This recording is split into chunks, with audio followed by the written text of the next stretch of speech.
안녕하십니까. 마이바씨의 회계 이야기 마이바입니다. 오늘은 전환사채에 대해서 한번 더 살펴보려고 합니다. 우리가 저번에 과거에 살펴봤던 그 전환사채 동영상은 우리가 전환권 대가가 자본으로 가는 그런 경우를 가정을 해서 살펴봤어요. 이번에는 그 전환권 대가가 파생상품 부채로 가는 경우 어떻게 손익계산서에 영향을 미치고 재무상태표에 영향을 미치는지 한번 좀 살펴보려고 해요. 자, 우리가 기사를 읽어보면 이런 기사들이 많아요. 어떤 기사냐면, 예, 뭐냐면 주가가 오를수록 부담, 파생상품 평가 손실에 우는 상장사.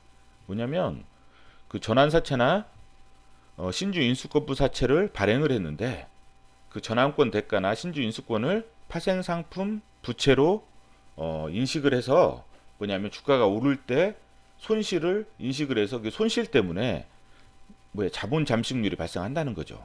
자, 이 회사 바이오 제네틱스 94억 손실 누계 잔액이, 오스테오닉이 39억, 알리코제약은 52억, 세미콘 라이트는 192억, YOM은 259억, 텔루스는 131억, 카페24는 540억, 이런 경우라는 거죠.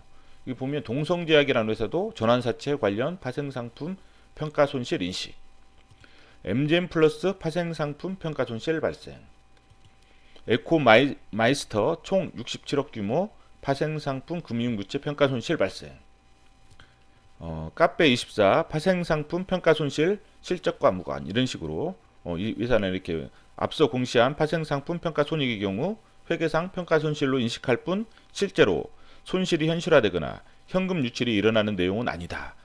카페24는 올해 목표 실적 달성을 위해 꾸준히 노력하고 있다. 이런 식으로 나오고 있죠.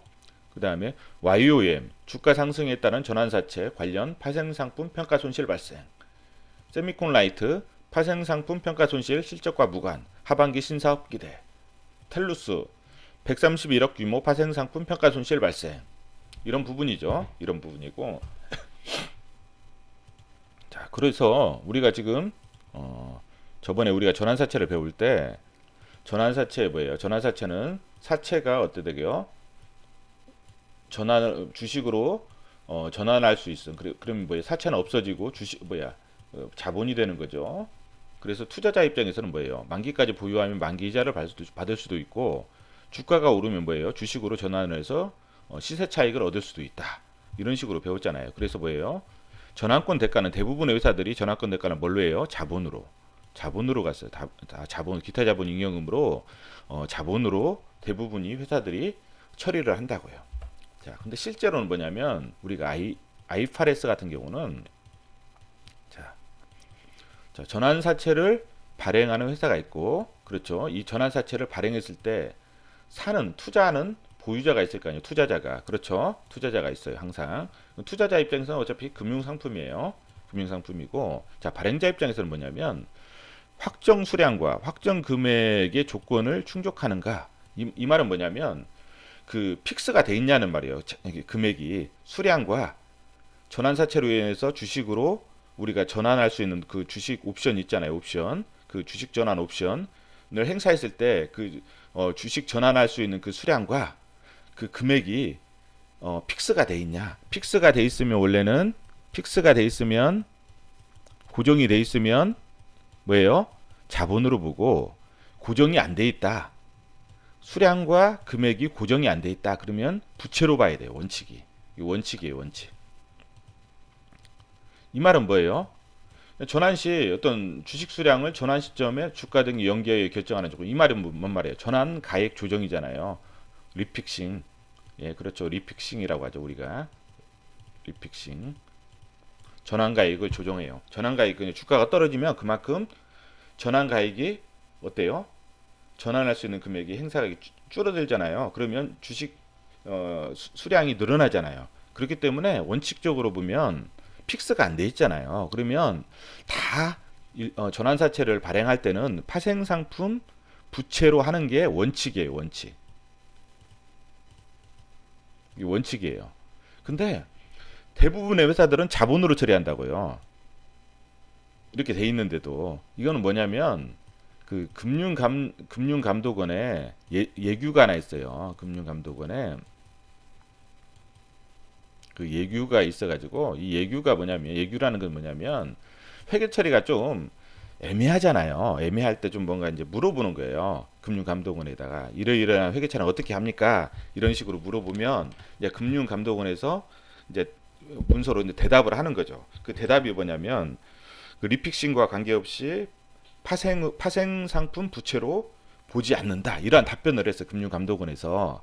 근데 대부분의 회사들이 이 금융감독원의 예규를 적용을 해서 자본으로 이제 처리를 해버리는 거죠. 그냥 대부분의 회사들이 이걸로 처리를 하니까 나중에 보니까 이제 제가 봤을 때는 IFRS 같은 경우는 이게 맞잖아요. 파생상품 부채로 처리하는 게 금융감독원에서 이걸 뭐 제재를 못 하는 거예요. 왜 그러냐면 금융감독원 자체가 예규가 이렇게 나와 있기 때문에 그리고 예규라는 게 중요하거든요.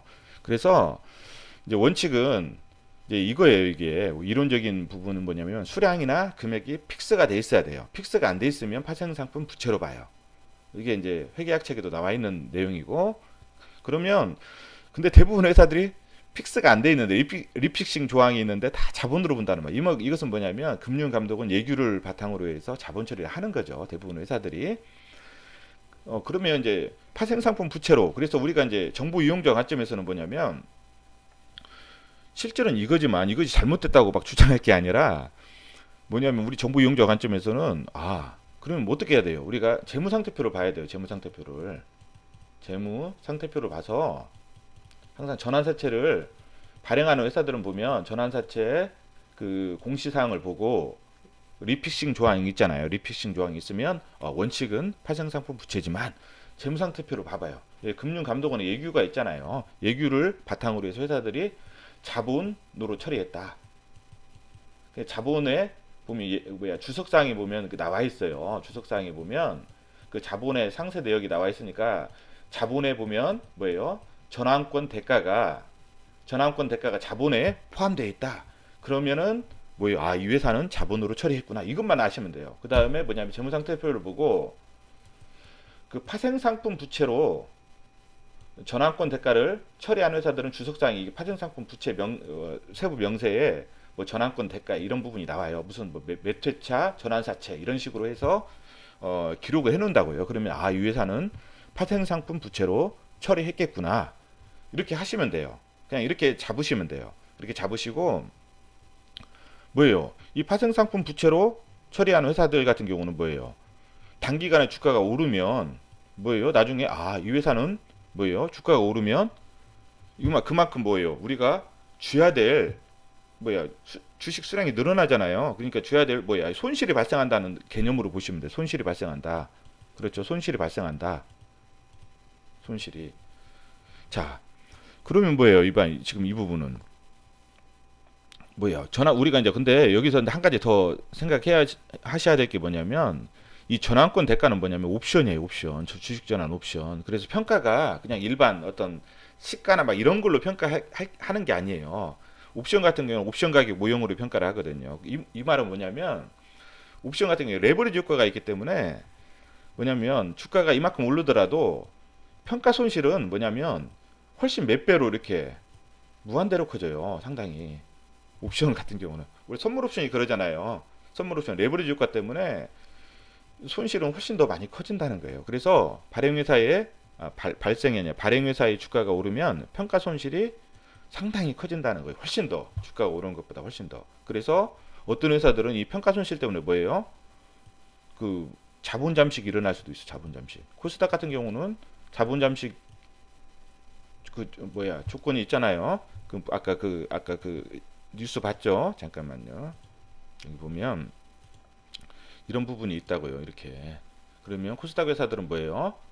코스닥 상장 기업은 자본 잠식률 50% 이상 혹은 자기 자본 10억인 미만 기준에 해당하면 관리 종목으로 지정될 수도 있다는 거예요. 그렇죠? 이런 부분들. 그래서 이 부분은 좀 주의를 기울여야 되잖아요. 어떻게 보면 현금 흐름이 나가지 않는 그러한 손실이란 말이에요. 어떻게 보면 좀 의미 없는 손실일 수도 있는데 코스닥 종목 같은 경우는 관리 종목으로 지정이 될 수도 있기 때문에 이러한 부분들은 좀 주의를 좀 기울여야 돼요. 왜냐하면 손실이 많이 발생했다 하면은 경제적 실질은 동일하잖아요.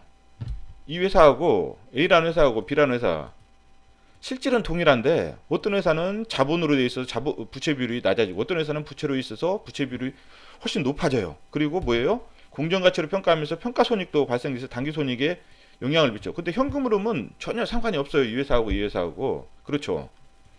똑같은 회사인데 어떤 회사는 이렇게 왜 원칙은 이건데 금융감독원 얘기로 봐가지고 실질은 똑같아요. 실질은. 그런데 회계 처리에 따라서 전혀 일반인들이 봤을 때는 제가 봤을 때는 그래요. 회계에 대한 전문적인 지식이 없는 사람이 봤을 때는 손실이 많이 발생했기 때문에 어때요? 상당히 좀 회사 자체가 문제가 있는 회사가 될 수도 있잖아요. 그렇기 때문에 이 부분은 좀 뭔가 이게 통일이 돼야 될 것 같아요. 지금 금융감독원 얘기 때문에 좀 이런 부분이 있는 것 같아요. 지금 예. 그래서 그리고 이제 보통 이제 IPO 준비하는 회사들 같은 경우는 IPO 준비하는 회사들 같은 경우는 지정 감사를 받거든요. 그래서 이 부분 같은 경우는 이제 보통 원칙적으로 해요. 파생상품 부채로 많이 하는 것 같아요. 일반 기존 회사들보다도 훨씬 더 좀 많이 이쪽으로 하는 것 같아요. 그래서 파생상품 부채로 좀 처리를 하는 것 같아요. 기존에 있는 회사들은 자본으로 예규를 통해서 그냥 자본으로 이렇게 했던 부분이고 그렇죠. 이런 부분이라서 한번 이 부분은 좀 주의를 기울이고 아마 이 예규가 나중에는 변동이 될 소지도 있다는 거 한번 검토를 해보셔요. 그러면 나중에 이제 파생상품 부채로 가면 어때요? 나중에 이제 이 부분 평가 손익에 따라서 주가가 갑자기 뛸 때 평가 손익에 따라서 회사가 손실이 엄청나게 뛸 수도 있다. 이제 이런 부분들. 그래서 이제 여기에 대해서 어떻게 이제 그러면 그 회사에 대해서 이 부분에 대해서 이 부분이 뛸 때 과연 주가가 어떻게 반응할지는 케이스 바이 케이스로 봐야 될 것 같아요. 케이스 연구를 케이스 분석을 하셔야 될 것 같아요. 이거는 뭐 누구 지금 올해 나온 거기 때문에 영향에 대해서 알 수 있는 분들은 그렇게 많지 않단 말이에요. 그러면 뭐냐면 우리는 할 수 있는 공부하는 사람 입장에서는 케이스 분석을 하는 거죠. 지금 이제 이 회사들이 나와 있잖아요. 여러 가지 회사들 아까 뉴스에 나와 있는 회사들 주가를 쭉쭉 계속 이제 케이스 분석을 하는 거죠. 주가가 어떻게 변동되는지. 아, 이렇게 돼서 평가 손실이 발생해서 이 공시가 됐을 때 주가가 어떻게 되고, 아, 시장에 오해가 이렇게 있으니까 이렇게 되는구나. 아니면 뭐 어떤 식으로 되는구나. 나중에 장기적으로. 그리고 관리 종목으로 됐을 때 어떻게 되는지. 이런 부분들. 나중에는 어떻게 될지. 이런 부분들도 케이스 바이로 계속 추적을 해야 될 것 같아요. 그래서 그래 다음에 이제 혹시라도 이제 금융감독원 얘기가 이제 바뀌면 전체적으로 이제 이렇게 될 확률이 크잖아요. 파생상품 부채로. 그쵸? 서로 똑같은 실질인데 어떤 회사는 자본, 어떤 회사는 파생상품 부채. 이건 말이 안 된다고 보거든요. 그렇기 때문에 이런 부분들은 아마 바뀔 확률이 커요. 이쪽으로. 그러면 지금부터 이 아까 그 뉴스에 나온 회사들 케이스 바이 케이스로 좀 분석을 하시는 게 나중에는 좋을 것 같아요. 물론 이런 회사들 자체 문제가 많은 회사들은 투자하면 안 되지만 그래도 또 그 중에서 뭐예요? 아주 또 성장성이 있는 회사들이 있단 말이에요. 우리가 이제 그 골라내는 것은 개인의 능력이기 때문에 그런 부분들이 있기 때문에 거기 안에는 또 기회들이 있기 때문에 이러한 부분들은 공부를 해두시는 것도 좋을 것 같아요. 물론 이제 편하게 투자하시겠다 하시는 분들은 정말 사업 구조가 좋은 회사들 이런 사업 구조가 좋고 이제 영업이익률이 좋고 현금 흐름이 좋은 회사들은 솔직히 전환세채나 신주인수권부 자체를 발행하지 않잖아요. 그렇게 하시는 게 제일 좋은 방법이죠. 그렇죠? 자, 그러면 한번 그 부분을 한번 볼게요. 지금 YOM이라는 회사가 있어요. YOM이라는 회사 반기치를 한번 볼게요. 2017 이거는 반기치는 뭐냐면 2017년도 2018년도 6월까지 보면 지금 여기 금융 비용에 보니까 그쵸? 파생상품 평가 손실 259억이에요. 259억. 어때요? 259억이니까 엄청나죠? 그럼 연결 재무제표로 볼게요. 연결 재무제표로 보니까 어 연결 재무제표가 아니라 이게 그냥 일반 재무제표예요. 개별 여기 연결 대상이 없어가지고 자 지금 이렇게 돼버렸어요. 자본 잠식이 됐죠 지금. 예, 자본 잠식이 돼가지고 어때요? 이거 상당히 문제가 있죠. 그래서 뭐예요? 지금 이 회사가 뭐야 상환을 했어요. 이제 지금 9월 달에 보니까 지금 상환을 해서 어떻게 됐어요? 지금 파생 부채 평가 이익이 역으로 발생했어요. 232억. 그쵸? 그리고 파생상품 손실이 지금 누적으로 줄어들었죠. 이익이 이만큼 되고 왜 그러냐면 지금 파생상품 손실이 원래 얼마 있었어요? 200 아까 59억이 있었잖아요. 259억에서 232억을 차감하면 대충 이거 더한 게 나올 거예요. 이거하고 이거 더한 게. 그렇죠. 그래서 지금 뭐 상당히 줄어들었죠. 파생상품 평가 손실이. 지금 이 회사는 뭐냐면 YOM이라는 회사는 파생상품 부채로 유동성 전환사채 18회치, 17회치 이렇게 있단 말이에요. 이렇게. 그렇죠. 전환권 대가를 파생상품 부채로 해놨어요. 전환권 대가를. 그렇기 때문에 하나는 지금 상환을 해서 뭐예요? 하나는 상환을 해서 좀 큰 것들을 평가 손실이 큰 것은 상환을 해서 이익이 발생한 거죠. 그래서 이만큼 평가 손실이 줄어들었어요. 왜 그러냐면 관리 종목이 되잖아요. 계속 이게 안 돼, 뭐야 자본 잠식이 되면 그렇기 때문에 아마 그것 때문에 지금 상환을 한 것 같아요. 그렇죠. 어때 좀 문제가 있는 것 같죠? 여기 보면 이게 이제 YOM 전환사채인데 18회차 리픽싱 조항이 있다는 거죠. 이게 이 부분이 리픽싱 조항이. 그래서 어때요? 신규 이제 그런 파생 상품 부채로 인식하는 거죠. DTNC 같은 경우는 뭐냐면 여기 보면 자본으로 돼 있어요. 일반 회사들은 보통 대부분이 전환권 대가가 어때요? 자본으로 돼 있어요. 자본. 어때요? 파생 상품 부채가 평가 손익이 발생할 여지가 없잖아요. 자본으로 돼 있으니까. 그래서 이런 부분이라는 거예요. 이게 서로 똑같은 전환사채. 이 DTNC도 리픽싱 조항이 있어요. 리픽싱. 근데 어떤 회사는 이렇게 자본으로 가고 어떤 회사는 이렇게 부채로 가고 그렇죠? 여기에 따라서 막 이게 반기에 보니까 막 이렇게 자본 잠식이 되고 그래서 다시 상환을 한 거죠. 그래서 이익이 나오니까 어때요? 그만큼 줄어든 거죠. 이익이. 그렇죠? 손실이 이제 그만큼 많이 줄어들었어요. 이익이 되고 이만큼 손실이 이제 하나 남은 거 그거에 대한 것만 발생한 거죠. 그래서 이런 부분들이 많다는 거예요. 그래서 이제 이런 부분들 한번 이 기사들 한번 여러분들이 찾아서 한번 읽어보세요. 왜냐면 물론 내가 이제 어떤 사업 구조가 좋고 전환사채를 신주 인수분부사채를 아예 발행하지 않는 회사 위주로 나는 투자하겠다 하시면 굳이 공부하실 필요 없어요. 공부하실 필요 없고 그렇지만은 어떤 전환사채를 발행했어도 이제 회사들을 다 분석할 거 아니에요. 분석하다 보면 장기적으로 뭐 성장이 가능하는데 어떤 여러 가지 오해에 따라서 주가가 폭락하는 그러한 상황 속에서 내가 어떤 그런 기회를 잡아보겠다 하는 분들은 좀 케이스 바이 케이스로 좀 공부를 좀 많이 해두시면 나중에 이 부분에 대해서는 일반인이 생각하는 것만큼 그렇게 막 두려움을 느끼거나 그러지는 않을 것 같아요. 그래서 케이스 바이 케이스로 공부를 좀 많이 해주셨으면 좋겠다 그런 의견입니다. 예, 오늘은 전환사채 전환사채 관련 파생상품 평가 손실에 대해서 한번 살펴봤습니다.